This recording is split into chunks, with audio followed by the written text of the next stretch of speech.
By 1996, the arcade scene had largely moved on to fighting games, racers, and light gun games, leaving the side-scrolling beat-em-up struggling on life support. But Sega wasn't ready to let the beat-em-up die.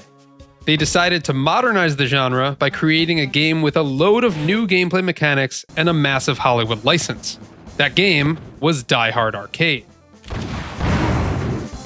What's going on, everybody? Welcome back to another episode of Arcade Economy, the series where we take a look at old arcade classics to determine just how much they would have cost to beat at the time of their release. In our last episode, we rose from our graves to battle the stiff controls of Makoto Uchida's Altered Beast.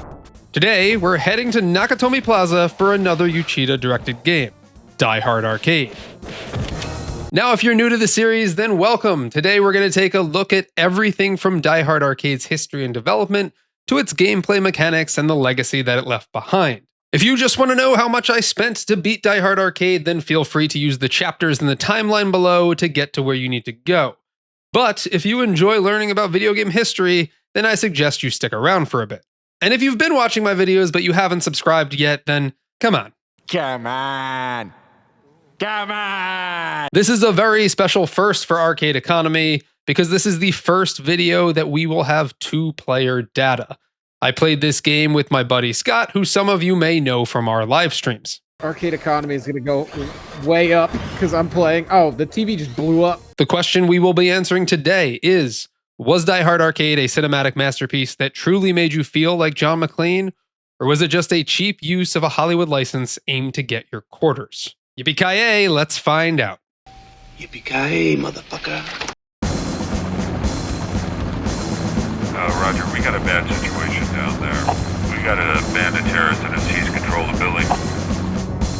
They're holding 30 hostages inside, including the president's daughter. I repeat, they have the president's daughter in there. We have to get her out as soon as possible. Over.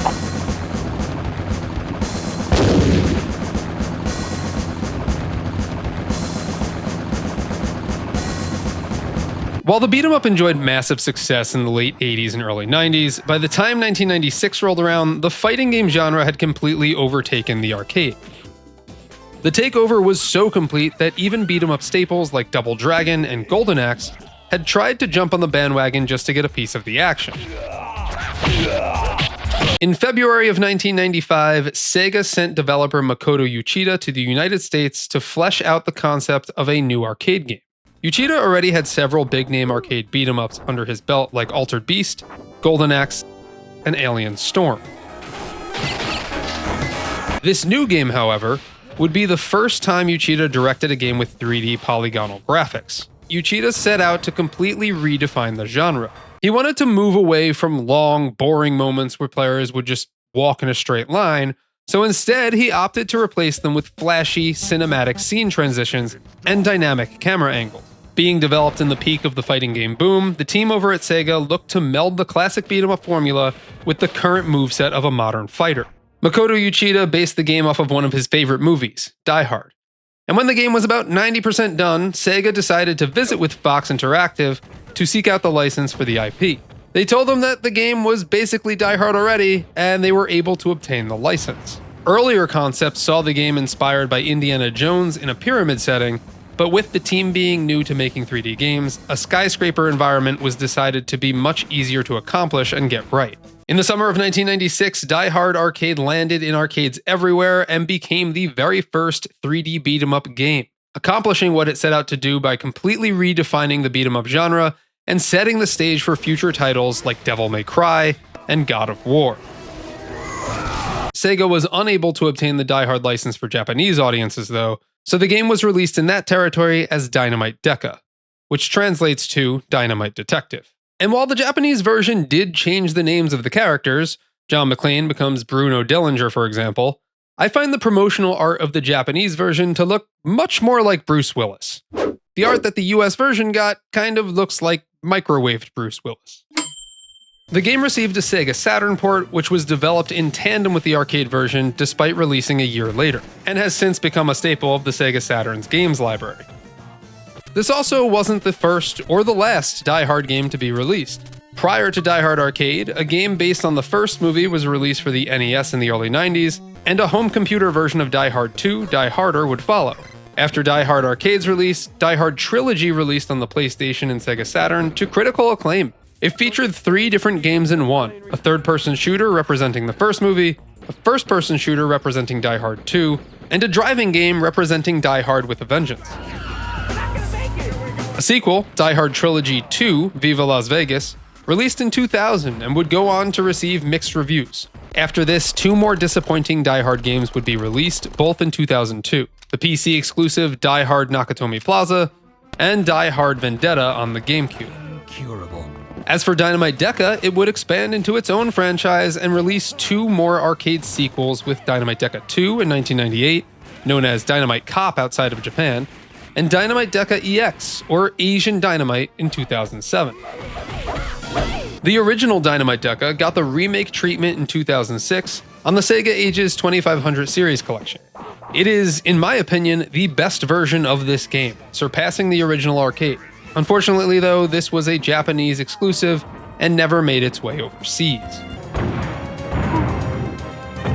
Die Hard Arcade is extremely underrated and unfortunately often gets overlooked when talking about 3D beat-em-ups or arcade history in general. The story is pretty much what you'd expect from a Die Hard arcade game. You'll play as Detective John McClane and rookie Chris Thompson. A terrorist group led by the villainous White Fang has taken over Nakatomi Plaza, is breaking into the building's vault, and on top of that, also kidnapped the president's daughter. But don't worry, the LA SWAT team doesn't seem too worried about it. We have to get her out as soon as possible. Over. Okay, this guy is phoning it in. If you look out the left side of the aircraft, you'll see a kidnapped president's daughter. Together, McClane and Thompson must battle their way through the skyscraper to reach White Fang, prevent him from completing his heist, and rescue the president's daughter. The story is told through a series of action cutscenes that happen between levels. Dynamite Deka's story is basically the same thing with a few name changes.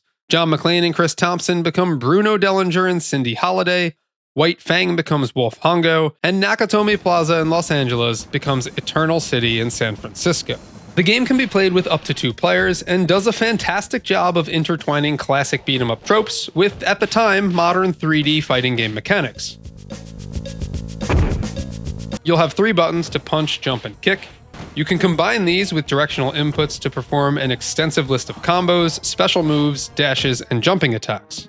Getting close to most opponents will initiate a grab, during which you can enter a series of button combinations to perform special throws, like a giant swing, a German suplex, and even a pile driver. Pushing punch, jump, and kick together at the same time allows for a spinning kick desperation attack that will cost a little bit of health. I tried to save this for situations when I became completely overwhelmed by enemies. Now, there is an extensive list of items and weapons that can be picked up throughout the game too. Guns like handguns, machine guns, missile launchers, and anti-tank guns appear throughout the game, and they're incredibly fun to use. Anti-tank rifle? Yeah, it's pretty awesome. Boom! Ammo for handguns and machine guns can also be stockpiled for when you run out. Throwable environmental objects like chairs, barrels, and a grandfather clock are scattered throughout each level. Melee weapons can be used to increase attack power and include brooms, firemen's axes, and steel rods. Beat you with your own arm. To top it all off and make the game even more ridiculous than it already is, you can use things like aerosol sprays and pepper shakers to stun enemies. Oh, it is pepper. Why do you have pepper? Yeah, so they sneeze. Since side-scrolling is so 1992, the game will instead move you from location to location cinematically. And it does a damn good job of it. Each scene is played out in an enclosed area where you will have to eliminate all enemies before progressing to the next scene. Some transitions will include QuickTime events, and if done correctly, will completely eliminate some enemies without you having to fight them. Bitch!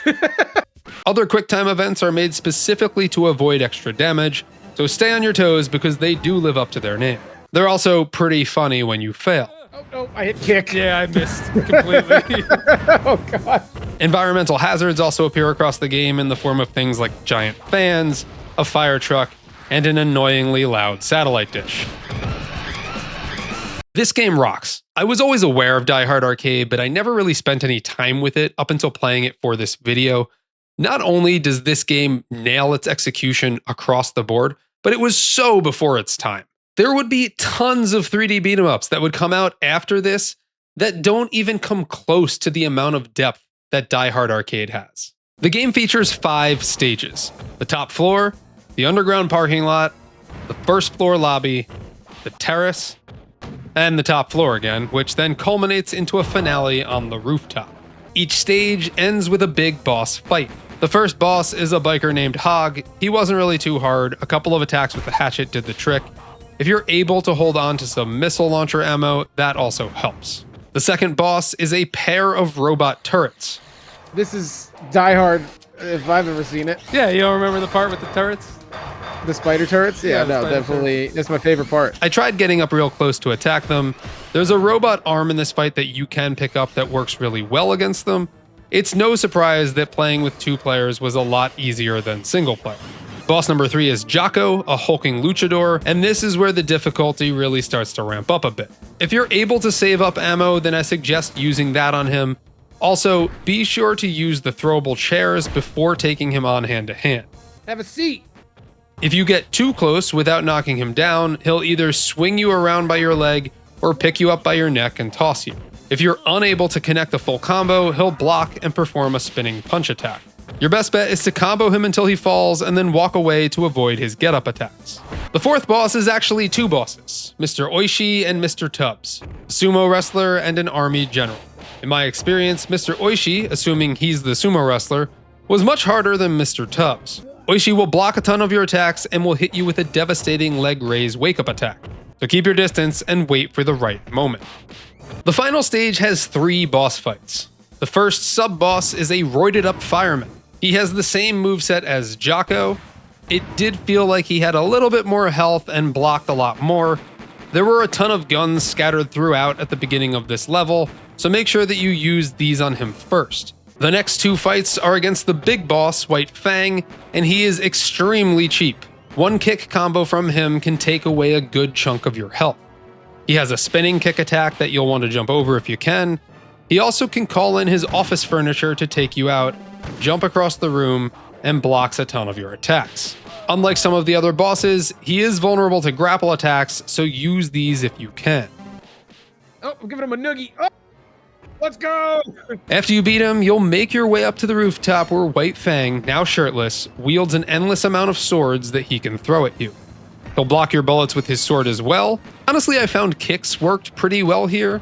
You just need to try and anticipate his attacks, which can be a little tricky to do. After defeating White Fang on the rooftop, you'll beat the game, unless you are playing with 2 players.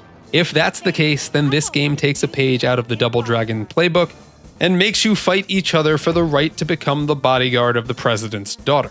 The loser of the fight can continue to fight by entering in more credits, turning this game into an actual fighting game at the end. Scott and I played best 2 out of 3, and while I bested him in the first round, he beat me twice after, making me spend an extra 25 cents. Fuck, damn it! Yeah! Bodyguard, bitch! Now to answer the question, how much did I spend to beat Die Hard Arcade? For these games, I play them on their default settings, and I set up a counter to increase every time I hit the insert coin button. For Die Hard Arcade, that meant normal difficulty and 25-cent plays. Now, this is the first game that we are looking at with 2-player data, so first we'll be looking at my single-player data, and then we'll compare it to how we did as a duo. At the end of the single-player campaign, I spent a total of $4.50, or 18 plays.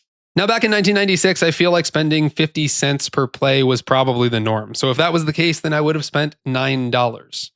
Spending $4.50 in 96 would feel like spending $9.33 today, and spending $9 in 1996 would feel like spending $18.66 today.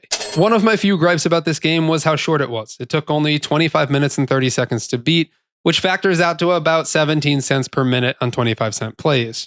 The bosses in this game were really hit or miss, pun intended. I spent no money on Hog or the turrets, 50 cents on Jocko, 25 cents on Oishi and Tubbs, no money on Jacked Fireman, 50 cents on the first White Fang boss fight, and an entire $1 on the rooftop battle, bringing my boss total to $2.25, or half of my total spend. Now let's take a look at our 2-player data, and when looking at this data, you will notice that you spend less money to beat the game. When playing with Scott, I spent a total of $3.25, or $6.50 on 50-cent plays. Now, adjusting for inflation and $3.25 in 1996 would feel like spending $6.74 today. For 50-cent plays, that would factor out to $13.48. It took 31 minutes to beat with 2 players. So with the lower cost and longer time, this actually drops our cost a minute to just 10 cents. 2-player boss data looked like this: 25 cents on Hog, no money on the turrets, 50 cents on Jocko, 25 cents on the duo, 25 cents on the fireman, 50 cents on White Fang, and 25 cents on the rooftop battle. Now this brings the boss player total to just $2. And I'd also like to note that 25 cents of my overall play was to putting a continue in to beat Scott in the final fight against him. So if we're just looking at beating the game without that fight at the end, it is 25 cents cheaper than what I had spent, bringing my 2-player total really to $3 rather than $3.25. Now please note that we didn't set up a counter for Scott, so this data is just for money that I spent while playing with Scott, so it's not our combined amount. And now it's time to bust out the Predatory game scale to determine just how predatory Die Hard Arcade was in stealing your money. The game clearly saves you money when playing with a buddy. The total cost does seem pretty low, but does get a little bit more exposed due to its short completion time. I mean, 17 cents per minute isn't extraordinarily high, but it's not extraordinarily low either. I didn't notice any input reading or unavoidable damage or game cheating or anything like that. The game does seem pretty fair. The game does have a little bit of a learning curve. Sure, you can just mash buttons to get your way through the game, and you'll probably be fine. But to truly master the game, to learn all the ins and outs of the moves and the combos, it's going to take you a little bit of time. And also, for how robust and revolutionary this game was when it released, it is still a little bit dated, and by that I mean that there's no block button, dodging is still a little sluggish, so that factors in a little bit too. What I'm saying is this game is probably really hard to 1cc, and you're going to take some shots. But when considering everything that this game did, that's just me being a little picky. The game doesn't get really too difficult until near the end, and you can see that in my boss data. Spending $1.50 to beat White Fang in both of his fights took up a huge chunk of my overall cost. But to get that far in the game before it really starts to ramp up also says something positive about this game. There are plenty of pickups in the game to keep the gameplay fresh, whether that is health or weapons or throwable objects. And the continue system is pretty normal. As long as you have the bankroll, you can keep going. This game was made with an action movie in mind, and it certainly plays like one. From the exploding helicopter in the beginning to the finale on the rooftop. This game rocks and kicks so much ass. The quick time events in between the scene transitions, to me, just add more engagement to the game. If you get a chance, please try and play Die Hard Arcade. It is such a fun game to play, and it's even more fun with a friend. I just wish it wasn't so short. Throwing all of that into the pot, and Die Hard Arcade receives a 3 out of 10 on the Predatory game scale. Yippee-ki-yay, motherfucker. Hey, if you'd like to support Arcade Economy and Mass Replay, you can do so by becoming a patron on Patreon or a YouTube member. Doing so at the VIP viewer level will get you all of my videos early and ad-free. Plus, you'll be able to play video games with Scott and I during our community streams. I also just recently launched our monthly newsletter over on Patreon, which is completely free for everyone. The cover is made out to look like an old video game magazine, so you can sign up as a free member and get this in your inbox every month. It's my way of being able to let you guys know of the status of anything upcoming, whether that be updates, scheduled videos, or live streams happening on the channel. You can also support us at the producer level and get your name shouted out in my videos, just like our Patreon producers, Jake Weed, Tanner Trezza, Pezmage, and Paula Boone. Please check the links in my description for how you can support Mass Replay, sign up for the newsletter, and check out our producers' channels. But as always, just you being here supports me, so if you enjoyed this video, please give it a big thumbs up. If you haven't subscribed already and you've been watching, I would really appreciate it if you did subscribe, and hopefully I'll see you guys on my next video. Thank you for watching.